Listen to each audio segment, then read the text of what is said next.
విజయవాడ వరద బాధితులకు అండగా ఉంటామని జనసేన నేతలు తెలిపారు.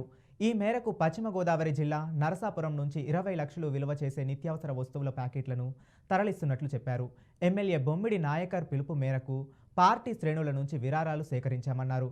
ముంపు సహాయార్థం నరసాపురం నుంచి బయలుదేరుతున్న నిత్యావసర సరుకుల వాహనాలను కలెక్టర్ నాగరాణి జెండా ఊపి ప్రారంభించారు. కష్ట సమయంలో ఉన్న వరద బాధితులకు ప్రతి ఒక్కరూ బాసటగా నిలవాలని కలెక్టర్ సూచించారు. గత 4 రోజులుగా భారీ వర్షాలు వరదలతో ఇబ్బంది పడుతున్న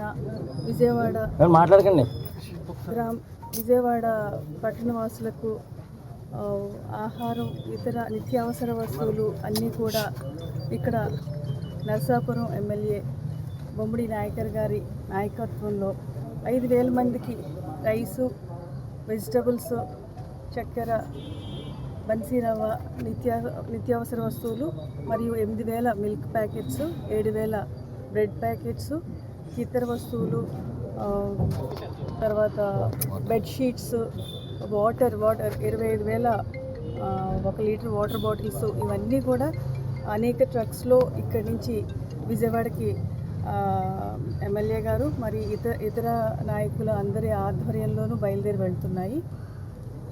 అక్కడ ఇబ్బందులో ఉన్న వారిని ఆదుకోవాలని చెప్పేసి సహృదయంతో ముందుకు వచ్చిన నరసాపురం పెద్దలు, నాయకులు, పుర ప్రముఖులు, పట్టణవాసులు అందరికీ కూడా నా యొక్క హృదయపూర్వక ధన్యవాదాలు చెప్తున్నాము.